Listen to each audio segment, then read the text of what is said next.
Hey, this is Tom, co-host of the Average Citizen podcast. I want to share a few words with our listeners before you hear this week's episode. Tim and I both pride ourselves on being thoughtful and coming to each recording with our best possible takes. But we'd like to offer a bit of a disclaimer. We're not always going to make every point exactly the way we'd like to if we had 100 tries to get it perfectly right. We do our best to provide a solid discussion over the course of each hour, but we don't want to let perfect be the enemy of good. I hope our viewers and listeners are able to get the sense of the open-mindedness that we are trying to model, while still taking something away. In fact, that's one of the points of the show, to model good faith engagement, even when we don't have all the answers. I also want to mention that neither of us are professionals in political or cultural commentary. We don't claim to be experts. That's why we encourage research and nuanced discussion as a means to pursue a better society. To that end, please check out the links we'll provide as part of the video versions of the podcasts so that you can do your own research and decide what you think. With that, please enjoy this week's episode.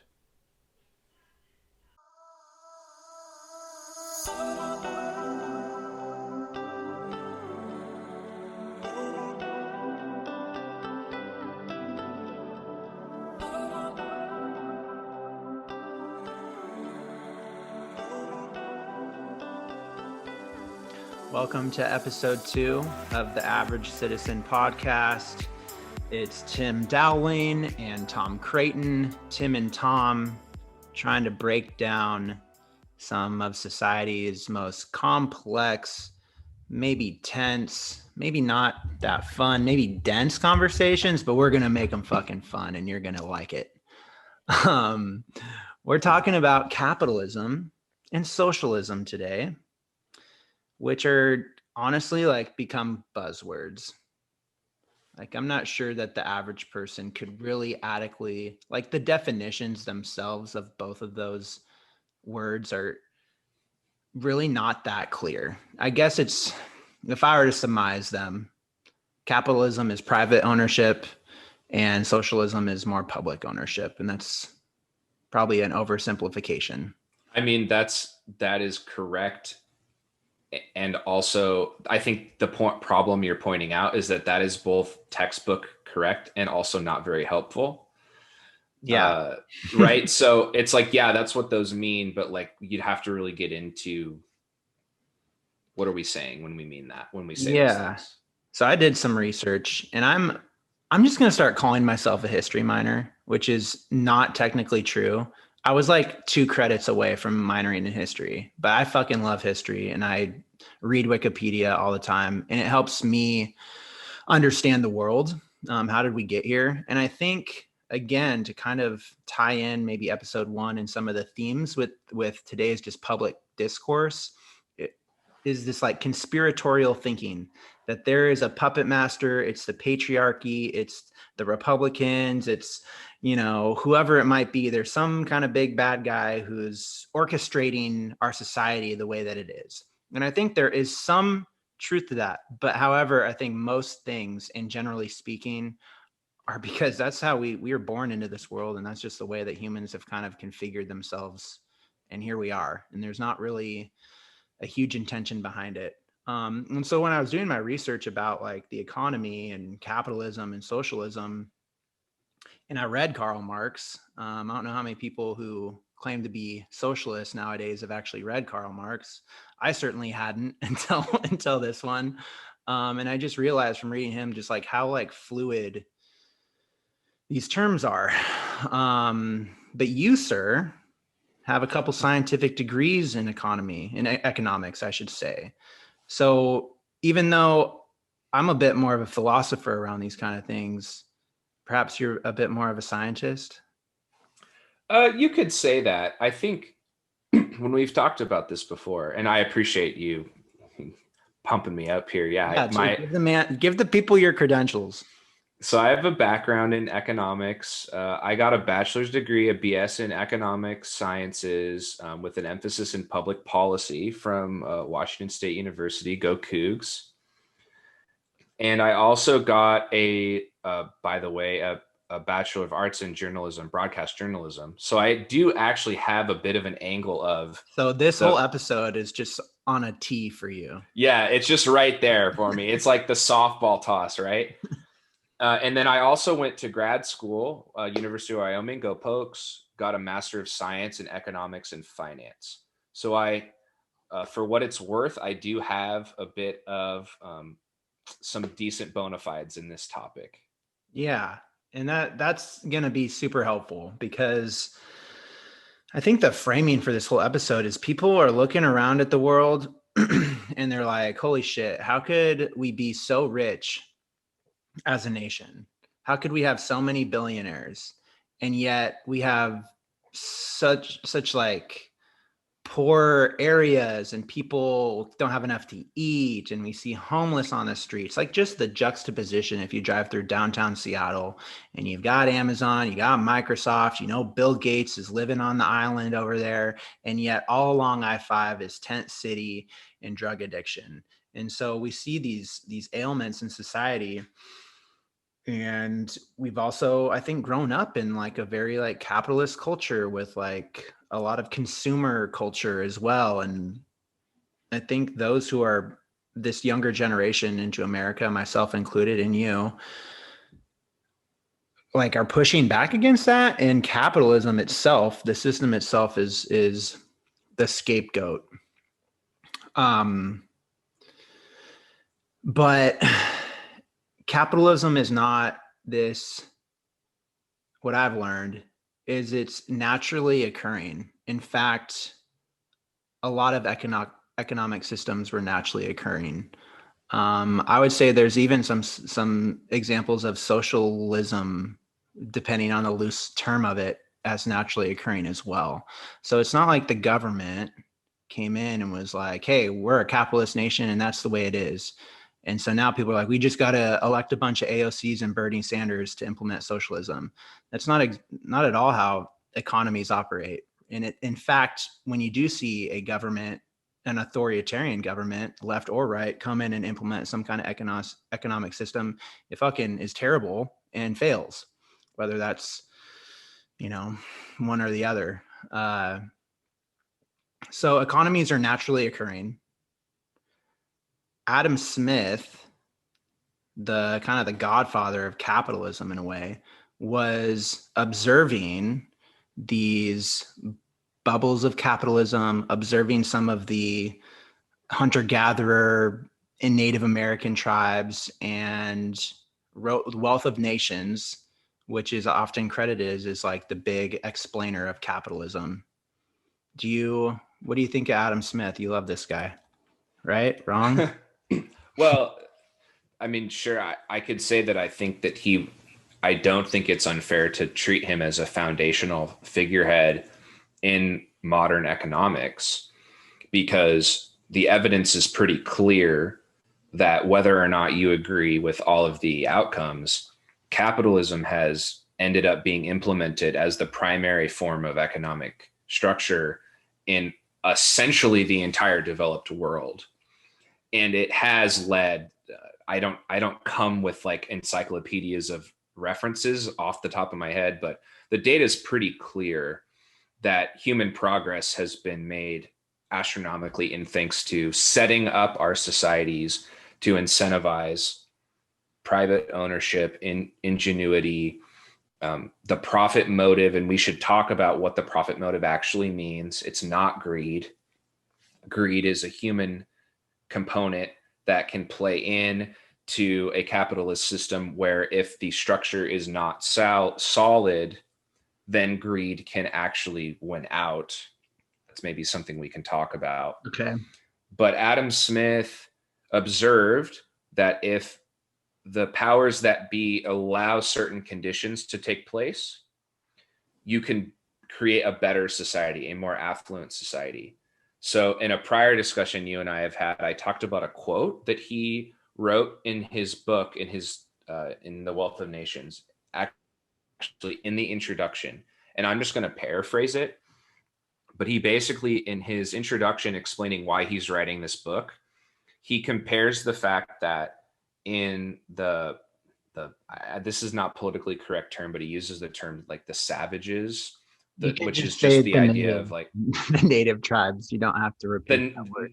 sure native tribes, or like the more remote, like older school, like still kind of back in the hunter-gatherer type model of civilizations, which were way more common in the Semi-agricultural. 18th century.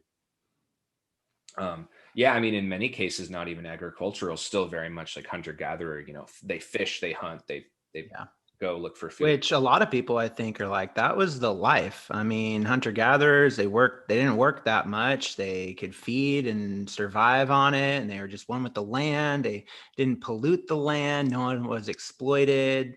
Everyone got enough for their fill. What would be the downsides of living like a hunter gatherer? So that's actually a great question. You kind of teed it up for me here. So what Adam Smith talks about is he notices the fact that everyone in these societies that was able-bodied and healthy, and not too old and not too young, right? The primary age of the population, everybody would work. So everyone's working, right? They're working hard. If they could work, they would. If they could work, they would. And that work would, provide them food and shelter, the necessities of life. But they had no affluence. So they're putting in all this labor, right? Their economy is maximizing their quote employment rate, but they're not affluent. They don't have a lot of riches. And in particular, what he said is that even the most mild exogenous shock, like a famine, A like bad winter, right. a storm. There's no insurance, just socially, there's no insurance policy against a negative shock.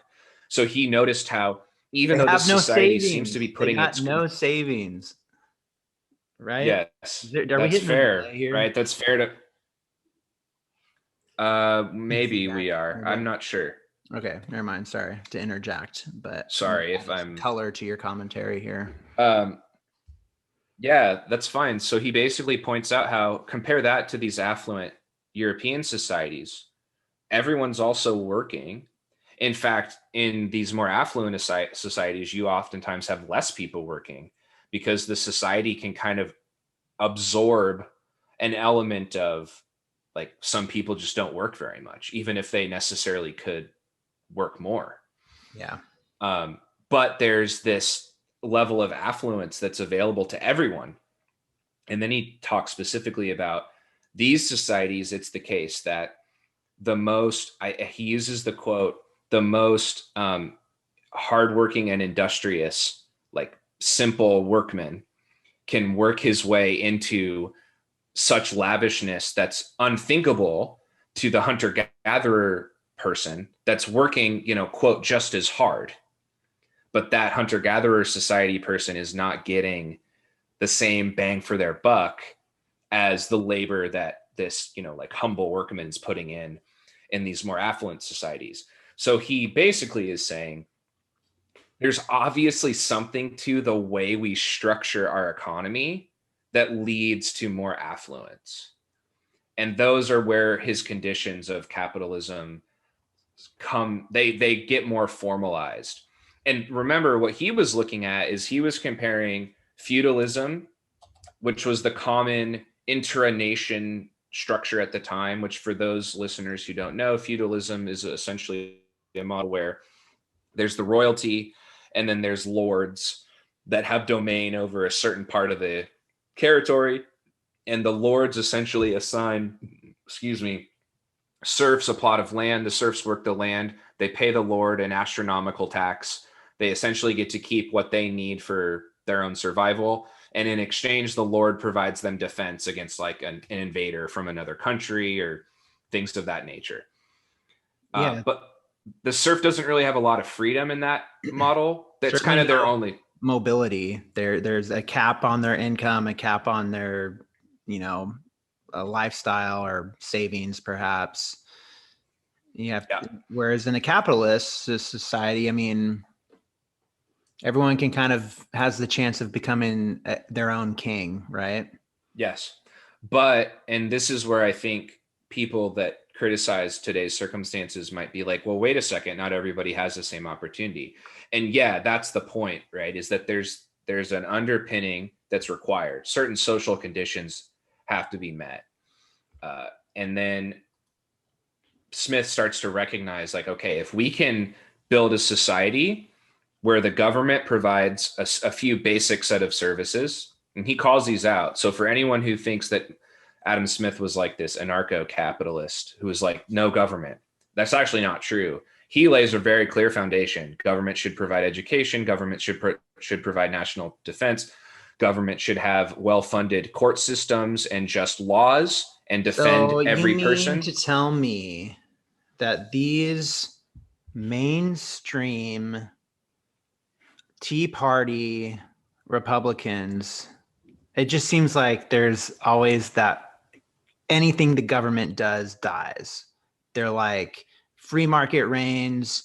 It's always the best to just like privatize our energy industry. Like in Texas, Texas is like, we don't want any federal control. Anything the government does is not as efficient. It's less expensive. It doesn't work as well. That's kind of just bullshit. I would say that it's not quite as, naturally, just in the same way that they don't really mean what they say. It's just a talking point for them. It's also not entirely true that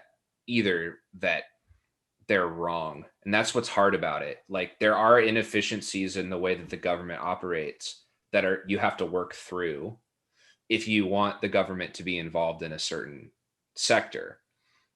But they're not really being honest. They're just being reactionary and sticking to their talking point. Because if you peel that away, they obviously don't believe that the system of justice should be privatized.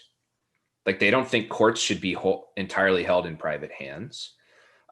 You'd be very, very hard pressed to find, hardcore conservatives that would disagree that, like, I'm trying to think of another good example. The police department. Yeah. Well, fire department. That's a super funny one.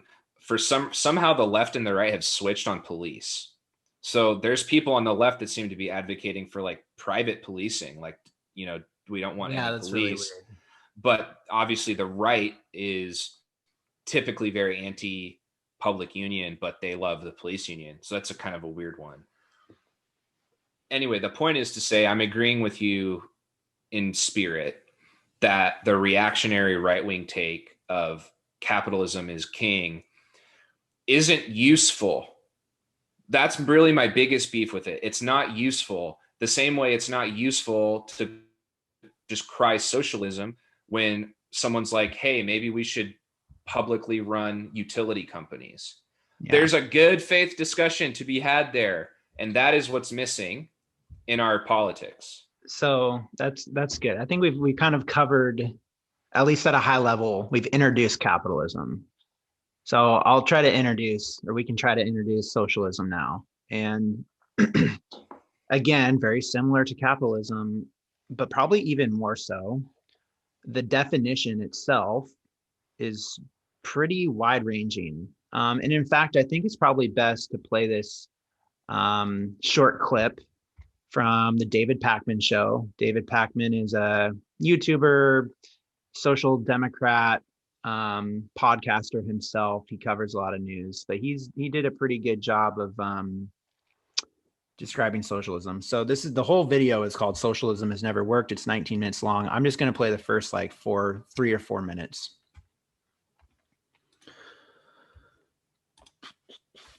Share sound. You see it? Yep. Socialism has never worked.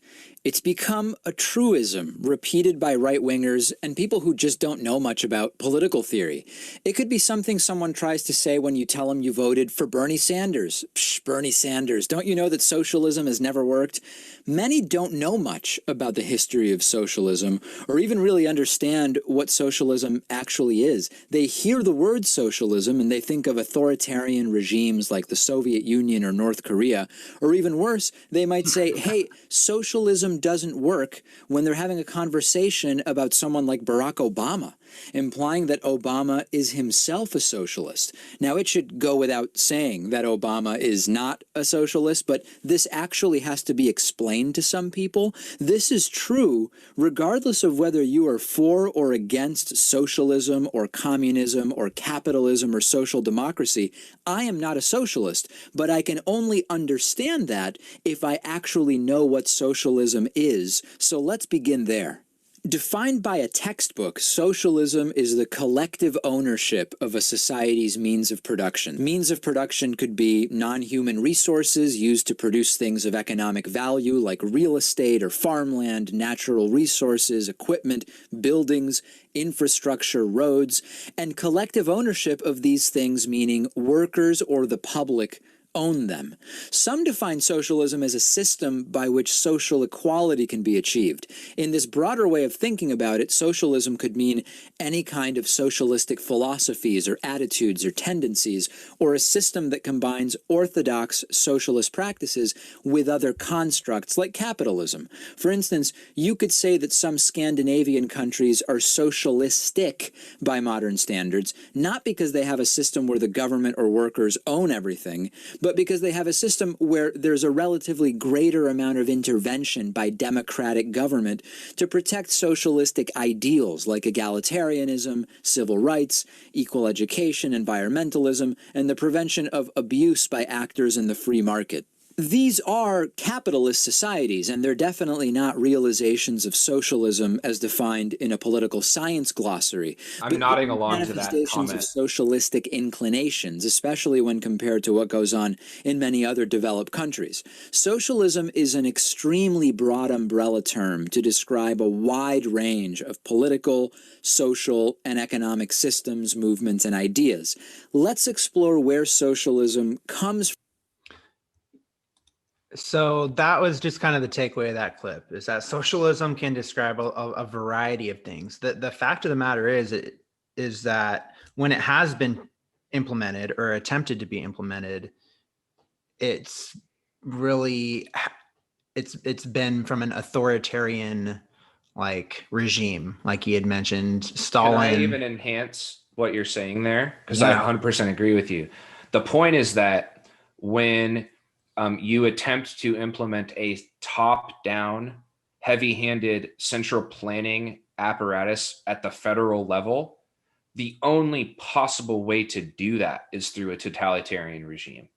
You have to take people's freedoms away in order to fully centrally plan the economy from the top down like that. And that's why this like big red scare type of socialism has failed. But Pacman's point is that actually these Scandinavian countries are capitalist countries. So their primary mode of economic operation is capitalist.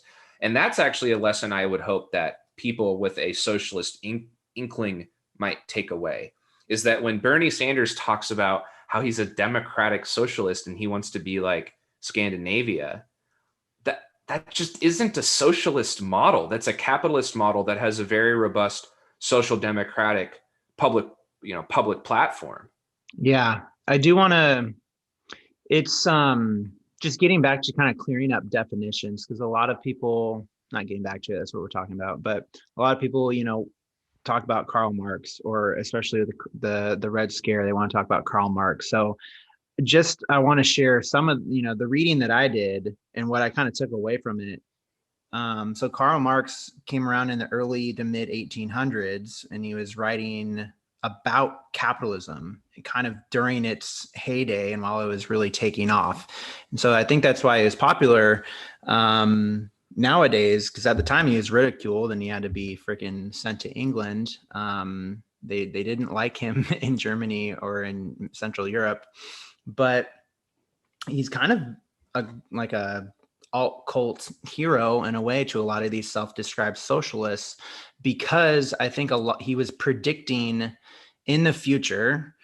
He saw some of the inefficiencies and shortcomings of capitalism, mainly this class struggle and exploitation of the working class is what he really saw.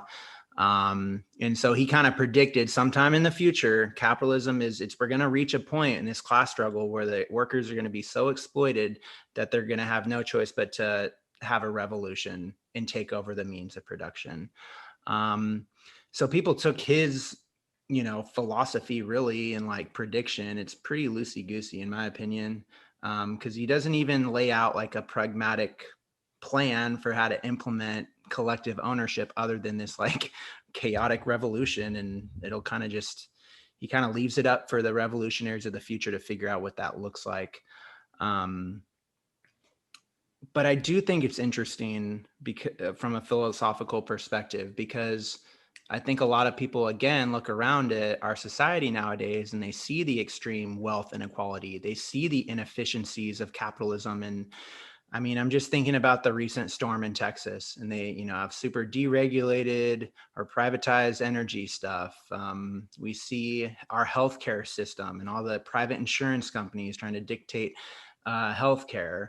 And they're like, wow, I think we might be in that future Marx had predicted. And it's like, we're in late stage capitalism. And so there is kind of, I think, this undercurrent, especially in the younger generations, is we need this revolution now.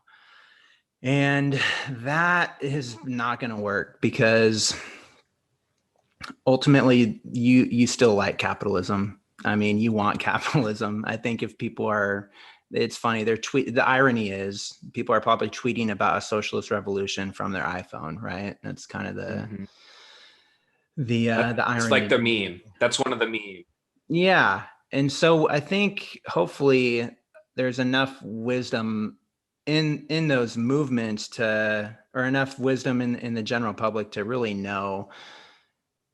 Yeah, it's just not useful the way we talk about it. When Bernie Sanders, everybody likes his idea, Medicare for all of these things, but to just claim that he's a socialist. I remember during the Democratic primaries, he just kept calling himself a socialist. And I was like, dude, you're just tanking your chances of winning the nomination, because that's just such a scare word that the right uses based off of these authoritarian central planning of the economy failed experiments in the past. So one of the most relevant examples of that point being a political bad idea is Cuba. There is a large contingent of Cuban Americans, and they're hardcore Republicans, because if you even try to touch the idea of socialism with a 1,000-yard pole, they're like, get out of here. We fled Cuba because that regime was awful. That was a terrible environment to live in. It's why Trump won Florida, and they're saying it's a lot of the reason why his numbers actually increased with the Hispanic and Latino populations. Yes. We're going to take a quick break and listen to a word from another Chatter Network show. Be sure to check out thechatternetwork.com and take a listen. I'm Amelia Sanson. And I'm Liz Ball. And we're the hosts of The Holy Hour, a podcast where we talk about modern dating, sex, and life in general. It's like hanging out with your girlfriends who say the things you think in private, but out loud on a public podcast. So join us for The Holy Hour, a Chatter Network podcast, available wherever you like to listen. We love you. I like that a lot.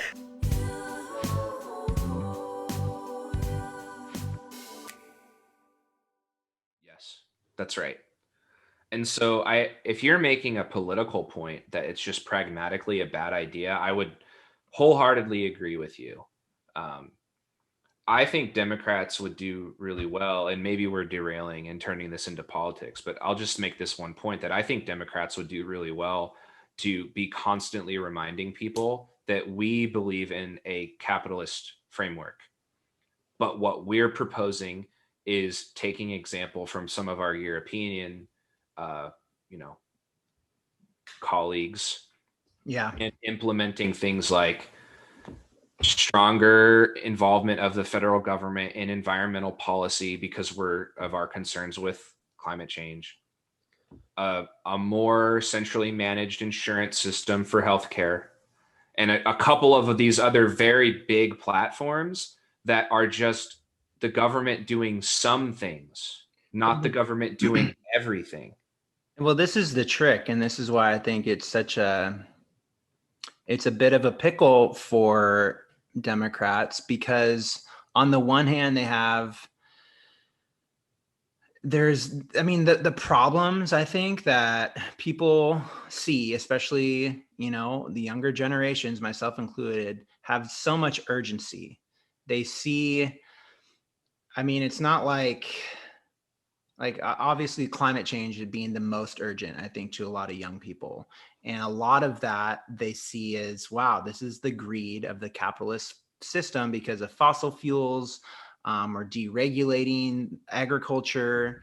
It's, I can't help but think like, yes, like Marx is this really controversial figure, but it's like he was kind of right. I was reading about he was right in the sense that capitalism is going to need some reforms, I think. And maybe that's me projecting, we can disagree about what those reforms are and how they come about, but he was at least the one person to be like, there are limits to this system. It's not a perfect model. There are some inefficiencies that can come about. And again, to bring it back to today, and we're kind of, I truly believe we're like in late stage capitalism where we have Monsanto taking there's a lot, the Indian is what I'm trying to get to. The Indian farm protests are like the largest protests in the freaking world that have maybe ever happened. That is totally like a worker kind of revolution. They want control over how they farm. They want control over their agriculture. And yet they're fighting their government, which is influenced and in bed with large corporations that are multinational corporations like Monsanto. Even Bill Gates's name is like, now he's an investor in Monsanto or something with all this GMO stuff. So not to get too off the rails there, which I'm sure I am, I think there is evidence of like a socialist revolution already happening. It's just not in such clear terms.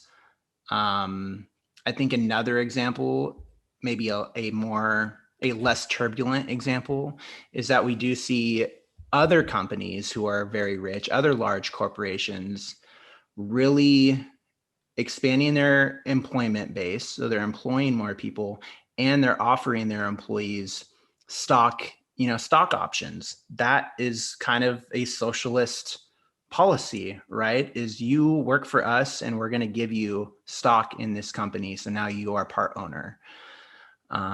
Other examples of like socialism that kind of works is like, I think the military is another, like when people join the military, they're definitely giving up their labor and a lot of control, but they're also getting ownership over all this access to benefits as far as like housing and healthcare. They get a job. So I think that socialism makes more sense when we can view it not as a central planned economy, right? But as more of a fluid, defined social program to help create more equality of opportunity. Did I just like ramble on and lose you? That's okay. I can respond if you're just kind of teeing me up for a generic response to what you had to say there. I don't know. So one thing I will say, kind of to disagree with you, is that I take your example of the Indian farm protests, and I think to say that that's a protest against capitalism is a misdiagnosis of the situation. All due respect, capitalism would not allow, like, if capitalism was healthy, it would not allow the government to be in bed with a giant corporation to impose its will over a non-democratically maintained population. So I view that as a problem of there's some globalism involved there, because you basically have a not as open government. And the Indian government is not, like, Indian citizens, they're not terribly oppressed, but they're not as free legally as the United States citizens are. There's a lot more controls over what citizens are allowed to do. And then that government gets in bed with a powerful US corporation, which in and of itself has also been propped up by decades of farm-friendly U.S. government policy. Everyone just go look up corn subsidies. It's basically the number one reason that everyone's poisoning themselves to death with high fructose corn syrup right now. There it is. Corn subsidies. Just go look up history of corn subsidies. We've been subsidizing corn since the 50s, I think. So people would say, look at Monsanto. This is capitalism gone bad. I would argue we've had poor government management of the agricultural sector with respects to we've subsidized certain crops that have created all these externalities that we caused because we decided our public policy was going to be a certain way. So smart government is actually a solution. Well, it's the right solution. Okay. So a counterpoint is, and maybe, again, oftentimes I think we were just born a little too late, but I feel like, or I believe that the poor government is almost capitalism's fault, because capitalism allows individuals, or has allowed individuals, to reach such extensive wealth. And this is, I know Teddy Roosevelt in the late 1800s really warned about these powerful corporations who are now so powerful they can influence our government. And so that's the downside of capitalism, is yay, we're rich now, but now we've got these people who are, so rich that they corrupt the government, control the government. And really for the whole 20th century, you've seen this struggle between rich capitalists and the federal government. And I think for the last 30 years, that capitalism is running the government, that there hasn't been a strong socialist view or socialist party other than Bernie Sanders himself. It's fair to say that I think it's a common refrain that a lot of the policies from the Reagan era have cascaded down and have made it very challenging to implement healthy government policy. So it is true that you need people in the government that are not corrupt and have a backbone that can actually enforce rules and regulations that we believe would need to be maintained. So if your policymakers are in bed with the oil industry, how are we going to get reasonable carbon policy out of that? Yeah. And I don't think look, this is a pro-capitalist stance from me. You have to have government that's got a backbone. And I do think that there's a lot about the system we have that, this goes into more of the problem with our democracy, really more than it does about capitalism, because in order to even be a member of Congress at the federal level, you effectively have to be a millionaire yourself. Yeah, there's probably a perfect storm happening, a combination of a few things. But okay, and maybe this ties back into profit motive. Isn't that, it's kind of I feel like the conversation is flowing to this point where capitalism needs to be checked by a socialist government. And the point is, shouldn't capitalism check itself? If it's so wonderful to a certain point, is the profit motive? I think this is the other big criticism is, man, it's just endless growth. It's just, there's never enough money. Year after year, quarter after quarter, the money has to keep increasing. And we have to keep selling people whatever they'll buy. So that's is it greed motivated? And I know we talked about that earlier. It seems like it's almost inherent to the capitalist system. Do you have thoughts a counter to that? Yeah. So I think people misunderstand what the profit motive is. What is good about the profit motive? So the picture that you're painting is that there's a greedy corporate executive of an oil and gas company that is going to pollute the river because who cares? It's going to be cheaper for us, so we'll make money off of that. And then that gets diagnosed as a failure of capitalism. And I would say that is a failure of capitalism. That's what we call a market failure. So when it comes to what's called externalities, which is like there's a social cost to polluting the river, if that company is not put in a position to care about that problem, their incentive is not to care about polluting the river. Now, to be perfectly clear, at the individual level, most people would probably tell you the answer is to not pollute the river. Right. Just do the right thing. But the larger organizations it's harder to implement reasonable controls around that type of thing. In fact, a lot of externalities happen by accident. We've learned over time that like certain great example, lead. We didn't know lead used to be so harmful. So turns out that was a huge negative externality where everyone was using lead paint. And it took the government basically saying like, no, lead in paint is not okay.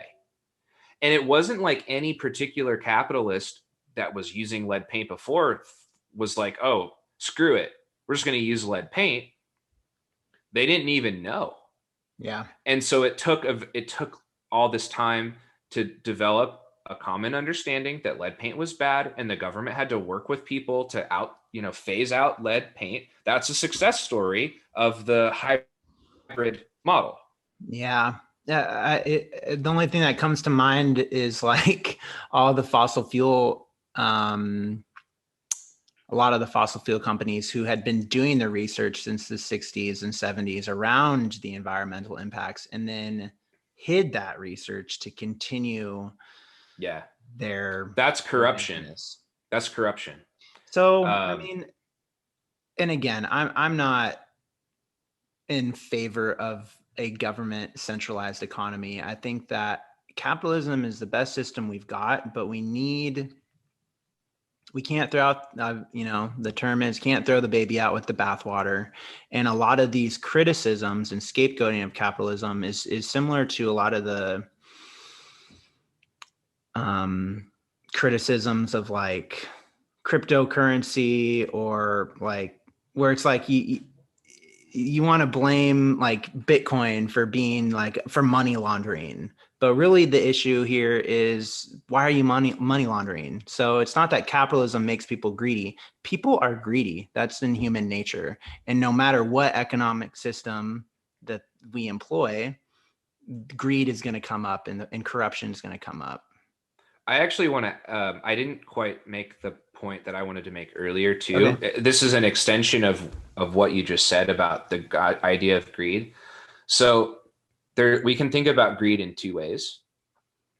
The first way to think about greed is the one that I think elicits that visceral reaction from people, which is like this ruthless person that's like a sociopath that will just like murder children if it makes them money. Like they're greedy. They're just like, I will burn the world down if I feel like I'm going to be better off. That's one angle. But the second angle of quote greed is like the desire for more and better.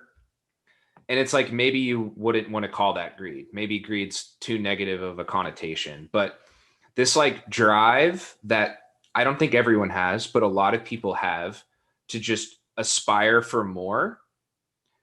That's a different phenomenon than what I first described about like the ruthless murderer who will murder for a profit if it makes him a buck. And the idea behind why privatizing most means of production is the right way to do it is because it actually benefits society, that other people, that individuals want to do better for themselves. Yeah. I mean, I don't think anyone is against a small business. Like the small business, like the kind of the trope and the idea of like the mom and pop store, whether that's a brick and mortar clothing line or the local pizzeria or grocer, whatever. I mean, that's capitalism, and we all love that. Why I say we're now in late stage capitalism is I know I mentioned this on the previous podcast, another kind of what's the word, foreshadowing is Ayn Rand's Atlas Shrugged. And if no one's familiar with that book, it is basically like another like Tea Party Republican wet dream of a philosophy. Rand Paul loves I think Ayn Rand is probably named after her. But Atlas Shrugged is about how great capitalism is, and that these business owners, these capitalists, are so inherently great and good, and all the do-gooders, quote, like socialists who want to help the common good and the common people, are really just greedy themselves and money grabbers, and they don't really want to work. They want to do public good. Anyhow, it's like a manifesto. And in the end, there's like just a handful of oligarchs, essentially. And so that's where to tie it back into today's late stage capitalism, we basically do have like an oligarchy, semi-oligarchy in a way, where we have these super rich corporations and billionaires who are influencing our government, and not even our government, but other foreign governments as well. So we're at a point where we need to check it. We need to maintain the grassroots capitalist economy, but we need a strong government response to check some of the market failures that naturally occur in capitalism. But it doesn't mean that capitalism needs to be thrown out, because just because it can't figure out healthcare efficiently doesn't mean that the whole system is bad.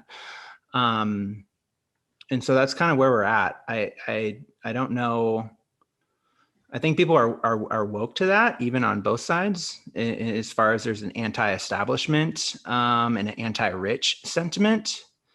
But the whole debate, this binary, mutually exclusive debate of capitalism versus socialism, is one, not even accurate, and two, not useful at all. It's definitely not useful. And we've kind of gone more down a like anti-corruption like path with this last 20 minutes or so, that I think is kind of appropriate. You even mentioned how there's right populism and left populism, and what that really is criticizing is corruption. So you've got this powerful government body and this powerful corporate oligarch body, and they're for sure in cahoots with each other. So, I mean, like there's a kernel of truth to this Ayn Rand idea of like these people that put on this face of being do-gooders, but they're just on the government side of the corruption. So all of that has to be thought of as how do you put people in power that actually want to do good. And that's kind of why voting is so important, is you really have to evaluate like what are candidates saying, and do they actually want to implement governmental systems that are effective?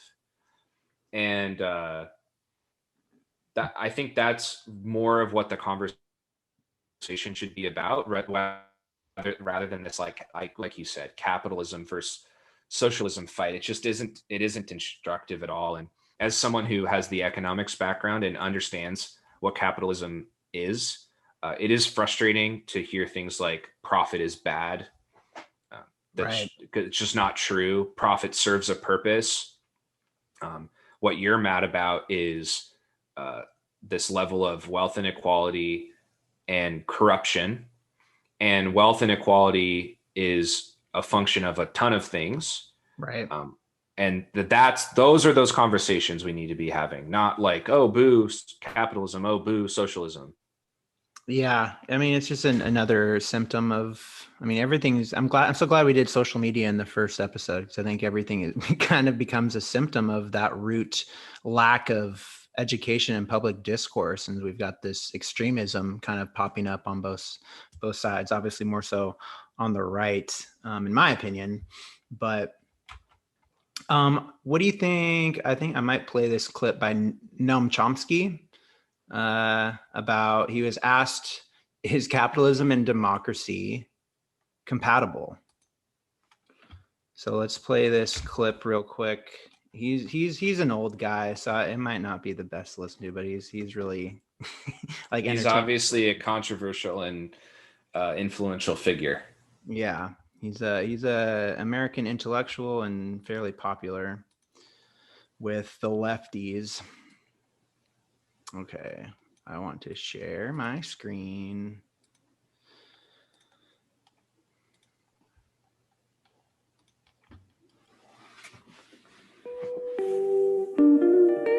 For those who are not watching on video, the question: Milton Friedman once said that capitalism is a necessary but not sufficient condition for democracy.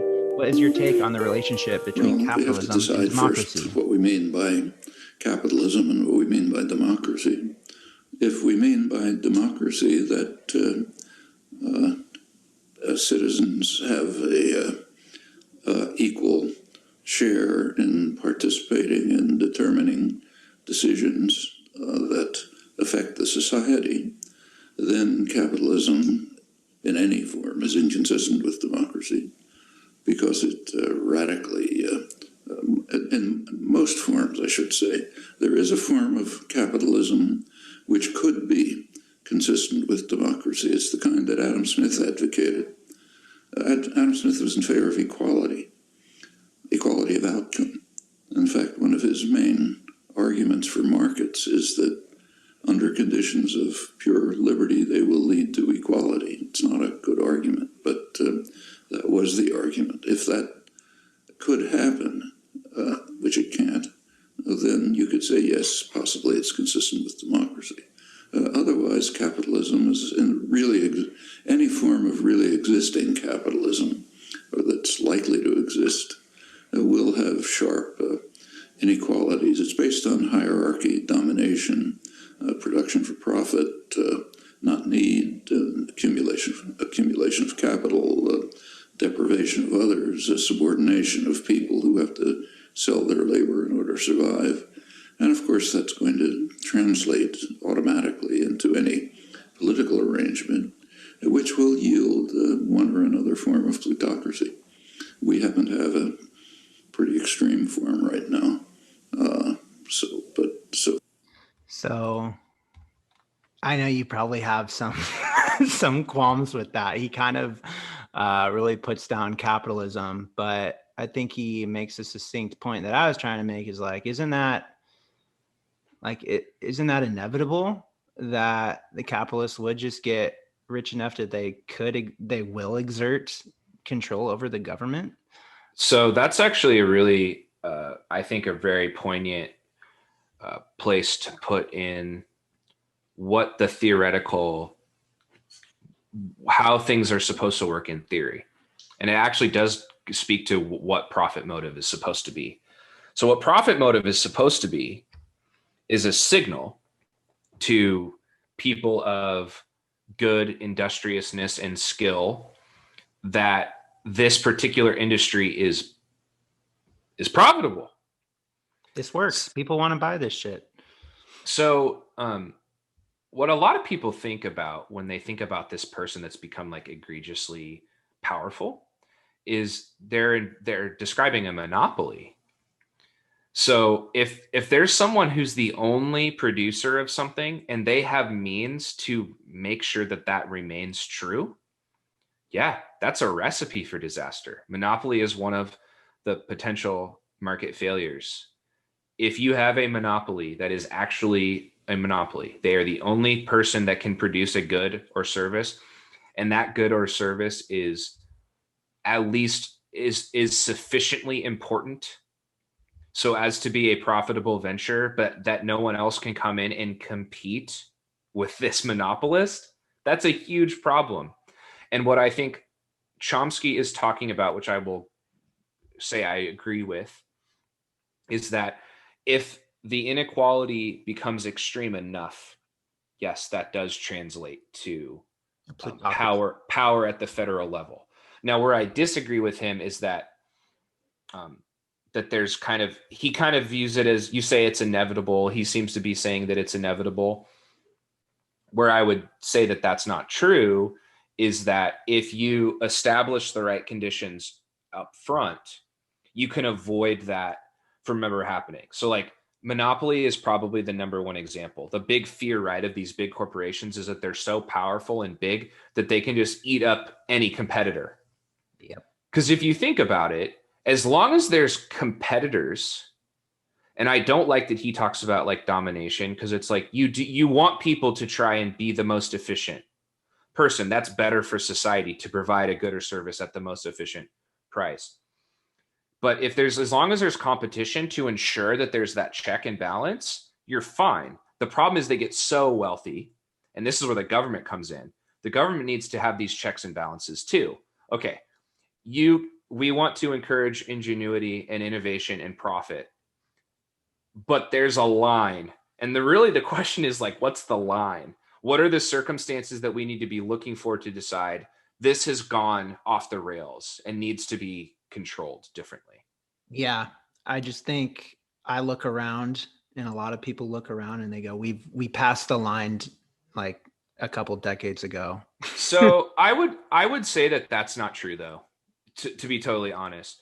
If you look at the average circumstance of human society across time, for a lot of people, a lot of average people, this is the best time to be alive ever.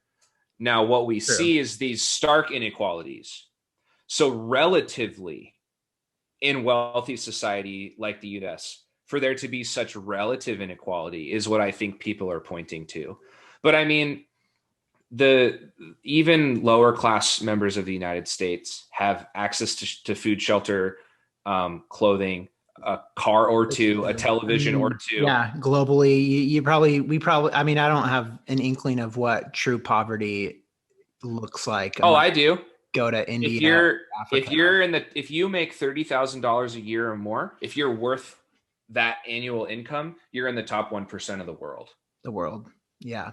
So it's just pretty crazy how rich America is. So obviously capitalism like works. We just are probably at a point where we do need a strong government response, and a smart government response, probably more than strong, right, to find some solutions. I think specifically like addressing the healthcare market would be probably the most efficient and first place to start. Then maybe you could look at like the education system, and especially higher education. I know that's brought up quite a bit. I don't know exactly what that might look like. And then I don't know. And then I think there's probably a case to be made of some kind of like check on the big farm, like big agriculture, and energy as well. You know, the Green New Deal. So I guess I've learned a little bit like there is this like red scare from the right, as far as like, oh my God, socialism, the government is going to seize your mom and pop shop and give it to the government. But what really, and that's probably why, you know, there is some legitimate hesitancy on the Green New Deal. But at the same time, that's not exactly what the Green New Deal is exactly proposing either, which I'm not prepared to like go into the details of that example. But Bernie Sanders, AOC, the politicians who, in my opinion, are using the wrong word and are saying socialist, because they're really not talking about a revolution. They're not talking about that kind of revolution, even though he says that term. Again, not useful. And I love Bernie Sanders. But I don't think we really have to worry about like the Bolsheviks or the Maoists really in power at government that nobody wants to really get rid of capitalism. Well, at least right now, there's enough of a contingent of the populace that we even explained earlier, like you can't win elections. Right. That's been proven in the US. Like you can't win elections. And as hard as the activist fringes and the online communities try, I think there's enough people that they just see that and they're like, this is not helpful rhetoric. And people that want change are going to have to think pragmatically. Shout out to Matthew Iglesias. I love reading him. He writes a blog now called Slow Boring. I'll plug it for free for him because I think it's worth a read. He talks a lot. He's progressive, talks a lot about pragmatism. Like, you need to advertise the policies you want in a way that will make people convinced that it's a good idea. Right. And that's what we need a lot of, man. We need a lot of that, because everything we're talking about here, there are things that happen that we could do different policies and those things would not happen. But we have to have smart, competent people in government, which is its own kind of problem with the way our democratic system is structured. You're not necessarily guaranteed that either. Right. And then you need the voters to be informed enough to insist on high standards for those elected people. And this is especially true, I think, at the local level. We've talked about the federal level this whole time. The average person doesn't have a lot of say at the federal level, to be totally honest. Right. Go influence your local politics. If you see a problem that exists and you're passionate that there's a solution, go influence your local city council, county council, get on a board, get on a volunteer board that is going to influence policy in some way. It certainly starts there. And that's great advice that I echo and encourage as well. I think we're at the top of the hour here for the episode. And so if we're trying to kind of wrap it up as far as the clickbait title of Capitalism versus Socialism, I would just say that it's not a mutually exclusive thing, that capitalism isn't going anywhere, but we need socialist-like government policy to support a capitalist economy. Great. I would agree. And I would even encourage people to not think that it hasn't happened yet and it needs to. We've had a hybridization for a long time. The debate is, I'll maybe leave the audience with this quote, Tim. Let me know how you think about this as a wrap-up point. My public policy professor in economics, he asked the class, how many people think the government should do everything? And of course, no one raised their hand. And then he said, how many people think the government should do nothing? And of course, no one raised their hand. And he's like, okay, so we're somewhere between 0 and 100. We just got to figure out where that is. That's kind of public policy in a nutshell, to be honest. Yeah, that's excellent. I love leaving with that. And, we've been more socialist in the past. And now maybe we're in a more capitalist side of things. But like you said, we're figuring it out. We're finding the middle. Get involved. Use your voice. And also you can use your dollar, by not spending it on companies you don't like and spending on companies that you do like. That's it. That's episode 2, the economy. Peace out. That was easy. That was easy.